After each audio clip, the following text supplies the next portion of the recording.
Hello everyone, it's Laura Poirot here.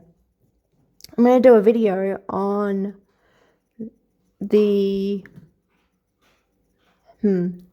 colonial restructure of the British Empire when it came to federal constitutions and federal government and self-governing colonies, which were very different from crown colonies, whereby the British Parliament was still acted as heads of these countries' governments. There was no substitute or replacement or affiliate or offshoot.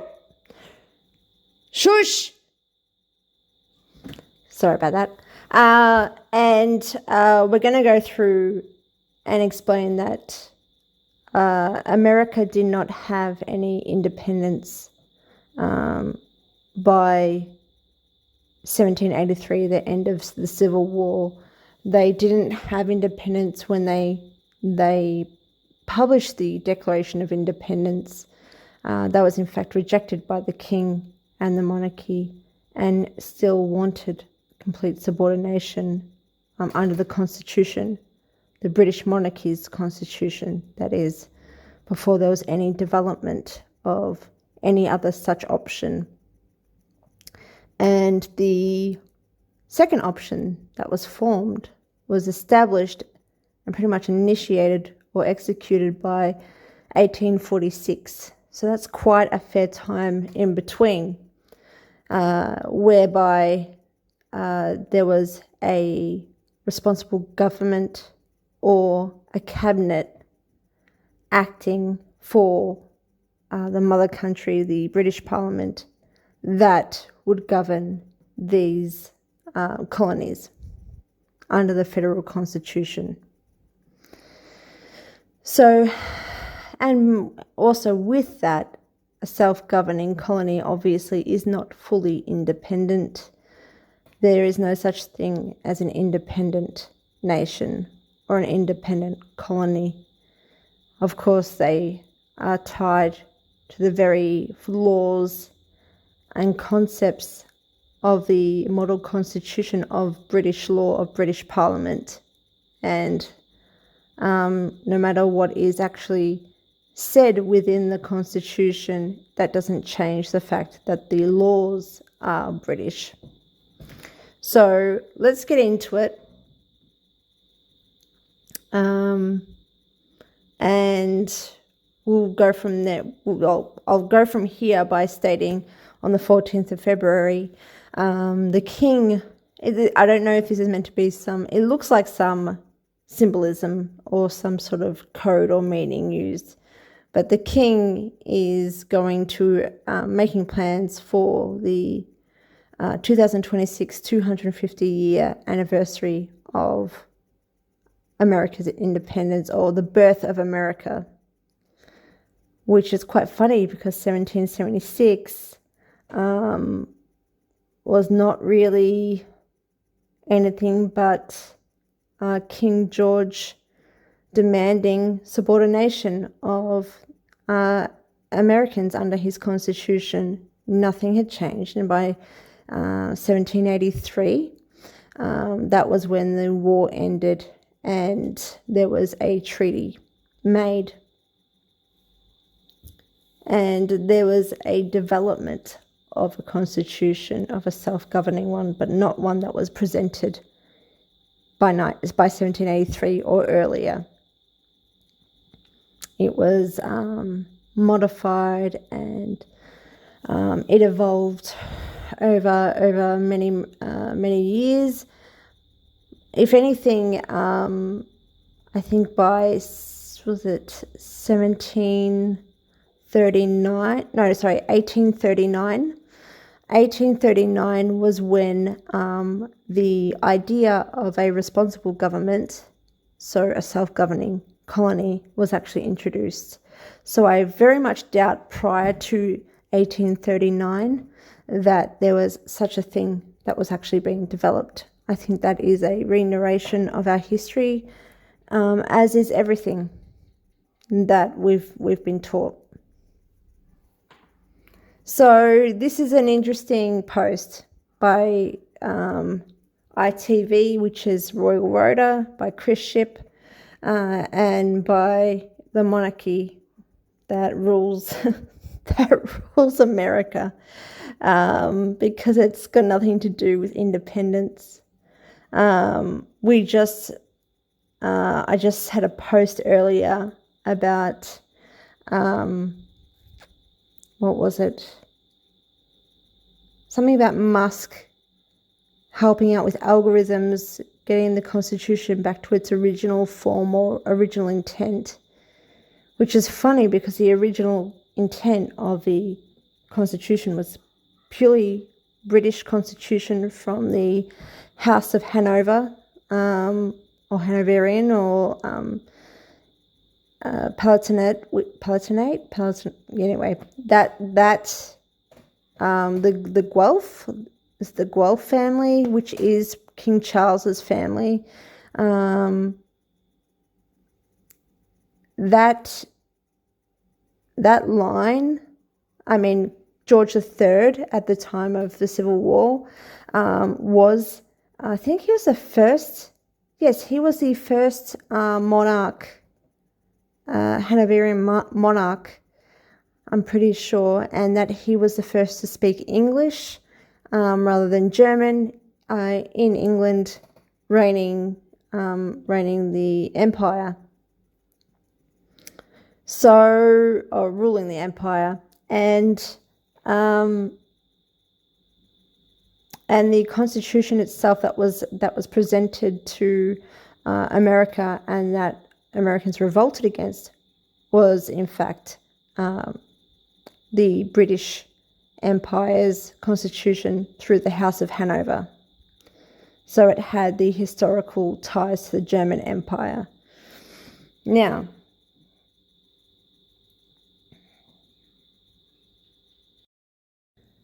okay, I'm going to go down and read my posts.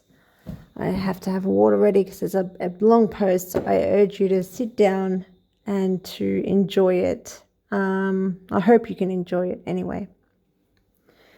It is interesting how history has been rewritten. King George III's speech, so that he was reigning king of Hanover of the British Empire, and the British monarch, during the Civil War and the beginnings of a civil war. He was the one who triggered the Civil War.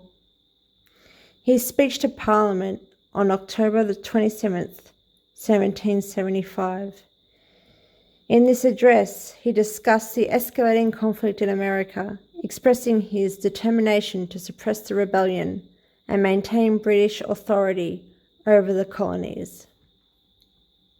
I'm just going to scroll down and show you what he said.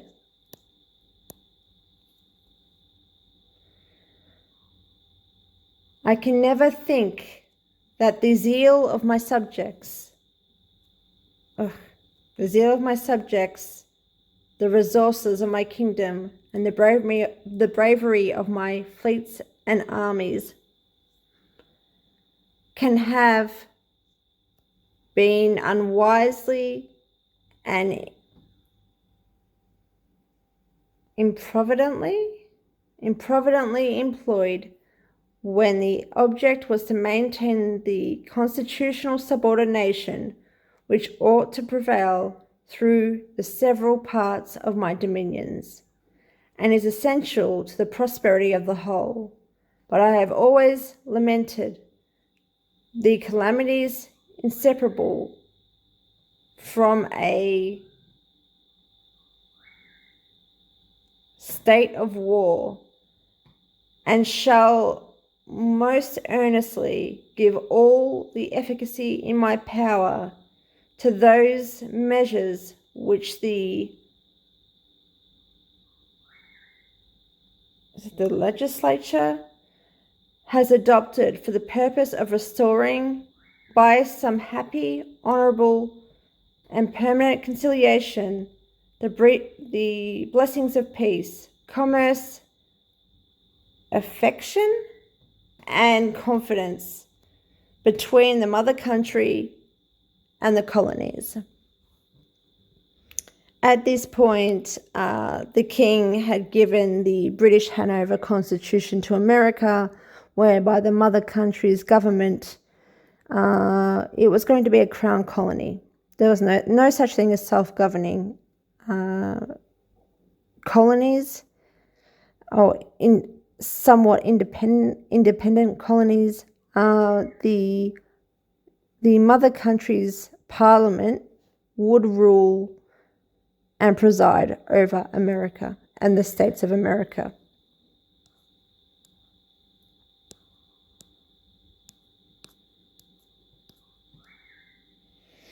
Benjamin Franklin admired the British Hanover Constitution of America, where the mother country governed absolutely. His time in London ended as war became inevitable in 1775.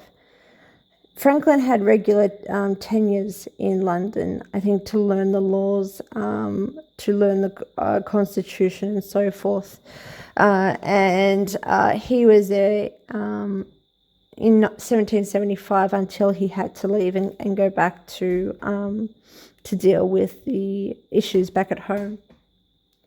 The 13 colonies declared independence on July the 4th, 1776. I'm guessing that's what King Charles is trying to refer to. But King George III rejected the declaration October 31st, expressing to Parliament that the leaders had openly renounced all allegiance to the Crown. War ensued, ending in 1783, leading Britain to reconsider its colonial constitutions.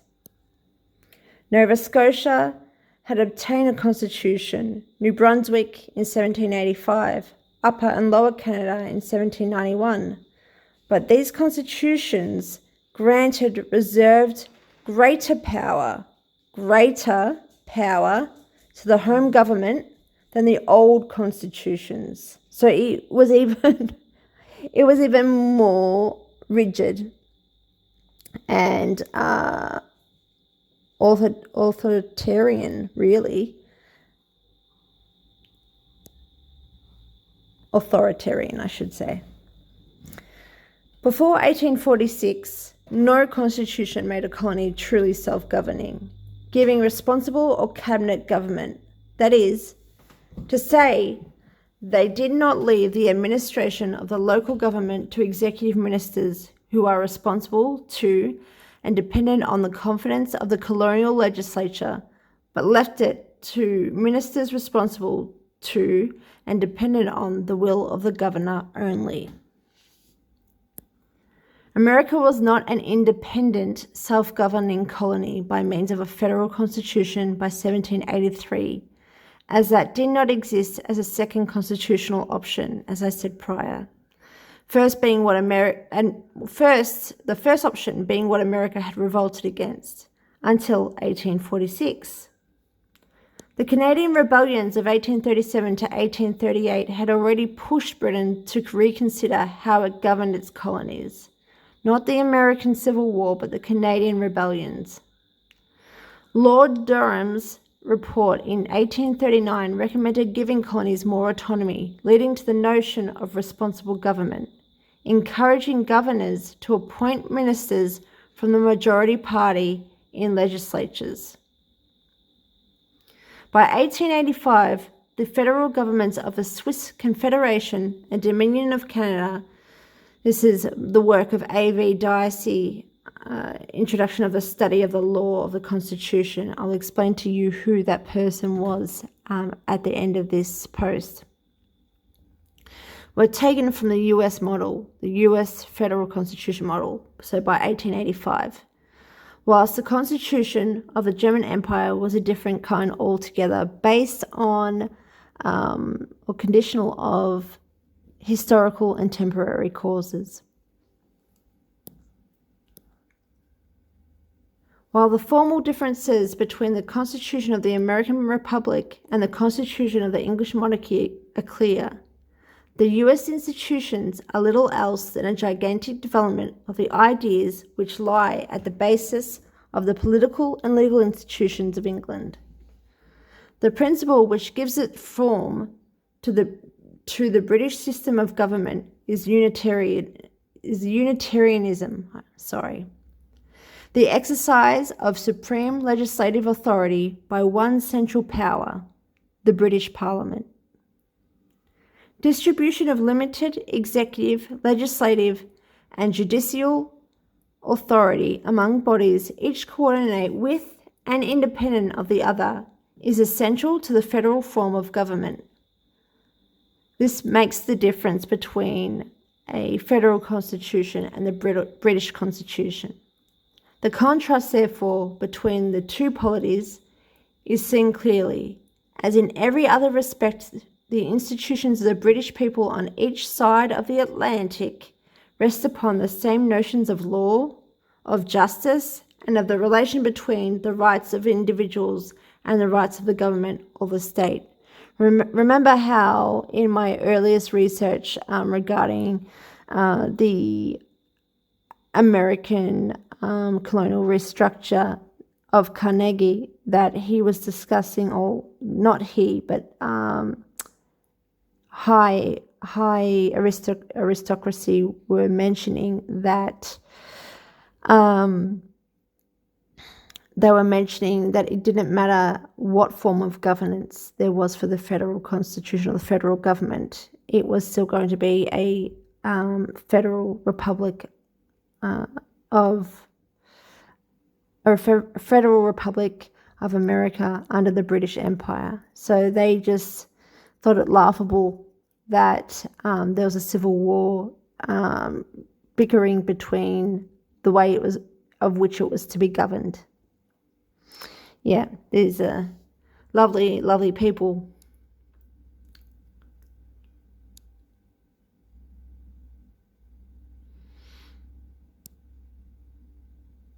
A federal state requires two things for it to form, as said by Story in 1873 in his Commentaries on the Constitution of the United States.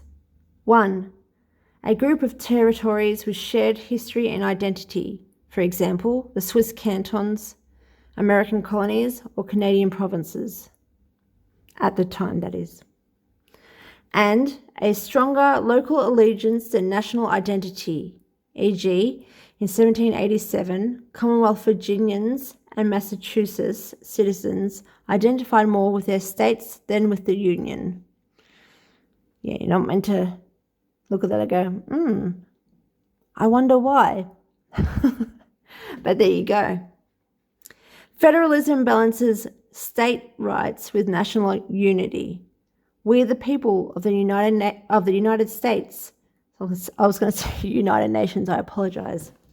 We are the people of the United States in order to form a more perfect union, establish justice, ensure domestic tranquility, provide for the common defense, promote the general welfare, and secure blessings of liberty. The 10th Amendment clarifies that all powers not delegated to the federal government are reserved for the states or the people. Under a federal, as under a unitarian system, there exists a sovereign power. But the sovereign is in a federal state a despot, hard to rouse. He is not, like the Parliament, an ever wakeful legislator, but a monarch who slumbers and sleeps. The US sovereign has been roused to serious action but once. They're talking about George III, King George III of the British monarch of the Hanoverian line. The Civil War breaking his repose, and it may be doubted whether anything short of impending revolution will ever again arouse him to activity. Soft power, right? But a monarch who slumbers for years is like a monarch who does not exist. You can see there was very good reason as to why he needed to become a vigilante.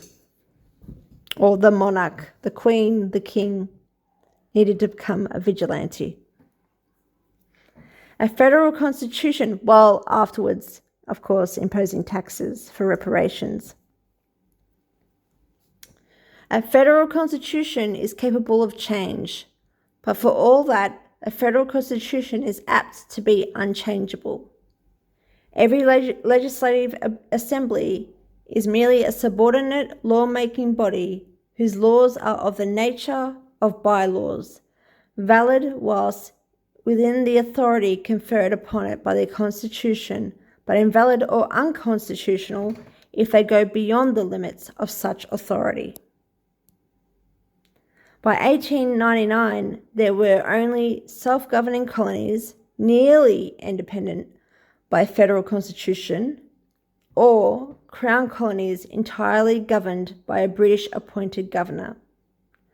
No one really supposes that there is not a sphere in which the personal will of the king has under the constitution very considerable influence. Example, us thinking the king and the royal family and Prince Harry are merely ceremonial elites waving and giving medals.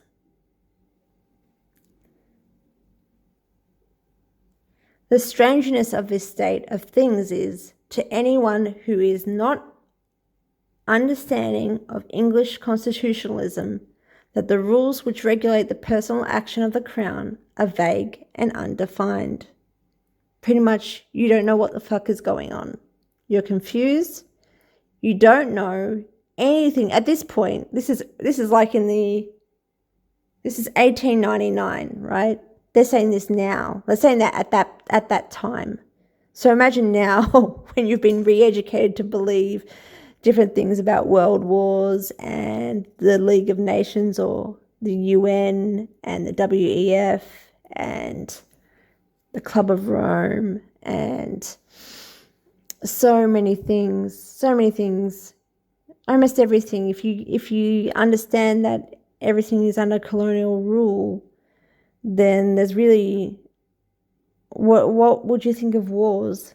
What would you think of politics? What would you think of pandemics? What would you think of many, many things that have taken place?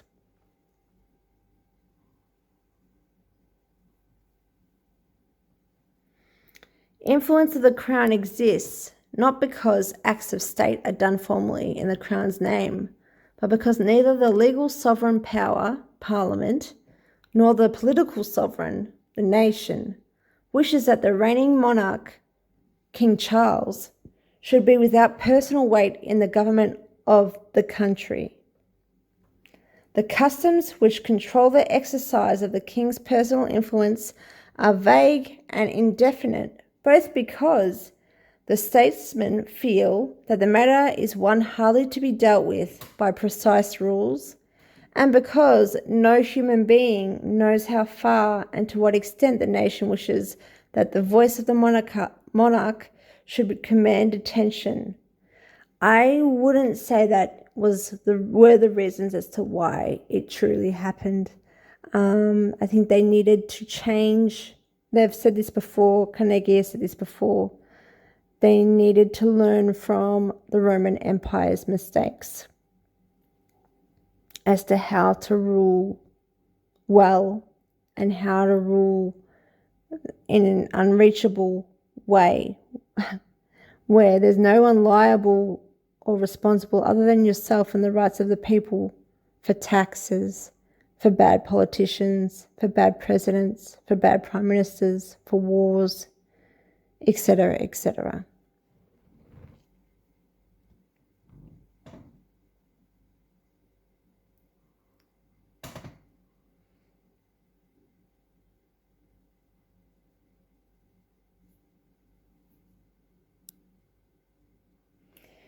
King George III made no use of a so-called veto, which had been used by William III, but he often insisted upon his will being obeyed in matters of the highest importance, so he did have the option. None of his successors made their personal will decisive as to general measures of policy. In all matters, one can discern a tendency to transfer to the cabinet powers once actually exercised by the king. So the king, through the Privy Council, through the cabinet, makes decisions anyway. He's not directly connected and accountable for what takes place in America, for what takes place in Australia, for what takes place in Canada, Russia, Germany, etc., etc. That he goes through the forms of government, well, the Privy Council and British Parliament, to act. Which is interesting because they're saying basically that is still available. That's still there. It's omnipresent. The king is omnipresent in all of his colonies. It's just that he doesn't need to act first. There are other measures now that are like the middleman for the king, for the monarchy, and for the empire. In the novel The Heart of the Midlothian in 1818, the scenario of Jeannie Deans and Queen Caroline is a powerful moment where a poor Scottish girl's faith and courage lead to royal intervention and justice for her sister.